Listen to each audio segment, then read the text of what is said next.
Welcome to this week's edition of Weekly Digest, the program that brings you closer to the pulse of Guyana's progress. Each week, we spotlight the policies, achievements, and people driving our nation forward as government ministers work to turn vision into reality, one story and one community at a time. Over in the tourism sector, tour guides and stakeholders in Guyana gathered on Monday at the Arthur Chong Conference Center to share ideas, challenges, and their vision to help boost Guyana's expanding tourism sector. The gathering was facilitated by the Minister of Tourism, Industry and Commerce, Suzanne Rodriguez. Minister Rodriguez launched an initiative aimed at filling a huge gap in the tourism industry: the dissemination of information. I've already discussed with the Guyana Tourism Authority for us to establish a permanent presence at our ports of entry. We will be there and we will ensure that all of our visitors who are entering our country, that we provide them with as much information as possible. 6 persons living with disabilities are now the proud recipients of loans from the Small Business Bureau.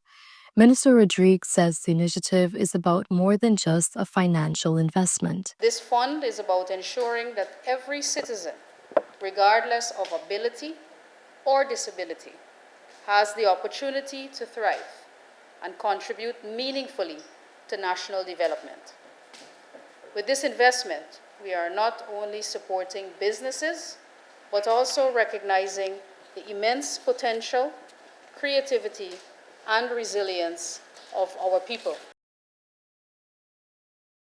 Amerindian Heritage Month celebrations continue to shine along the Susdike-Linden Highway as residents of Swan Village and neighboring communities came together to honor their culture and history.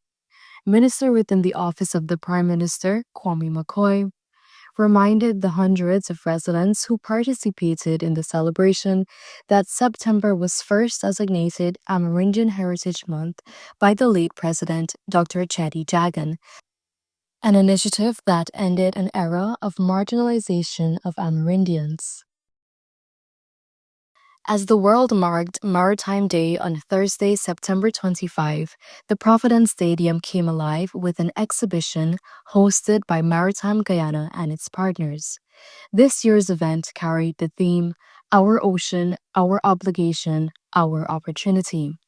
Addressing the gathering, Minister of Public Utilities and Aviation, Deodat Indar, underscored the vital role of maritime support in Guyana's oil and gas sector, stressing that the industry's success depends on strong infrastructure and reliable services. The maritime sector in Guyana is not just thriving, it is evolving into the most strategic enabler of national growth, as I just outlined. Our oil and gas and petroleum activities operate in the maritime space.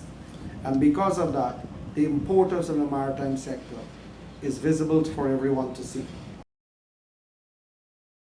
The Ministry of Education has taken another step to better support children with special educational needs. Parents of students in Region 5 have begun receiving learning kits designed to help their children at home. At Blairmount Primary School on the west coast of Berbice, parents of children with special needs received education kits from the ministry's Special Education Needs and Disability Unit. Minister of Education Sonia Parag was on hand to present the kits. She explained that the initiative, which forms part of President Ali's wider vision for inclusive education, ensures that learning materials are tailored to meet each child's individual needs. What I've seen today, I'm very happy with because they've established a developmental package. Each parent received a package from us. And so I was very pleased that through the President's initiative that we could have been able to do that.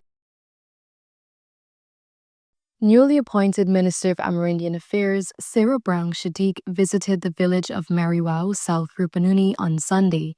She was there to commission a meat center and a multi-purpose building that required an investment of $7 million. The construction of the meat center, costing $15 million, came with a $4.5 million vehicle. This meat center, it's a good way to start because it will mean that they will now have employment for 6 persons outside of, the CSO, outside of the pathway we have, outside of the SIP workers we have. 6 more persons will be now working in this meat center to ensure it's functional and that, we have it up here. It is going to be able to bring the benefits that we want to see.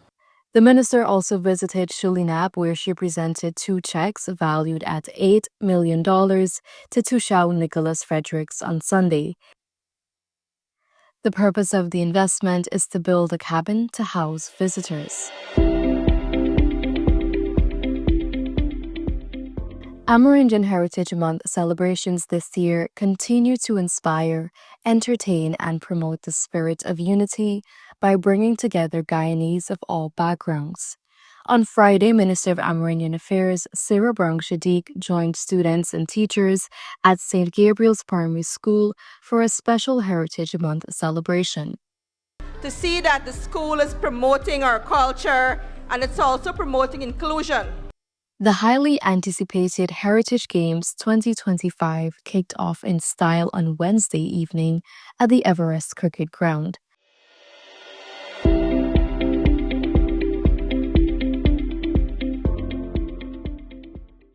Some 800 young Amerindian athletes will compete in football, cricket, archery, volleyball, swimming, and athletics over the next 4 days. Athletes of the 2025 Games, now is your opportunity to shine.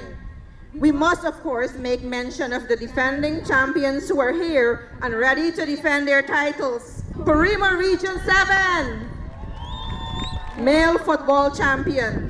Canaimans Region 4, female champions. Highway Team Region 4, male cricket.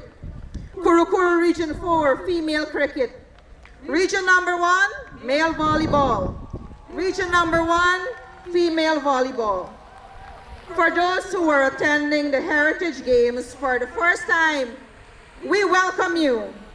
Minister of Culture, Youth and Sport Charles Ramson affirmed the government's strong support for youth inclusion, noting that within the last 5 years, the ministry invested over $800 million into upgrading community grounds. This Heritage Games is very important, not just to you. It's important to your region and important to the people who believe in you too.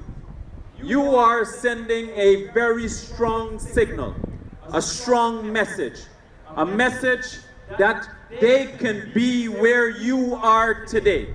And where you are today, you can be where Sarah Brown is today too, as the Minister of Amerindian Affairs. That wraps up another week on Guyana's path to transformation, where every initiative, event, and success echoes the promise of a brighter future for all.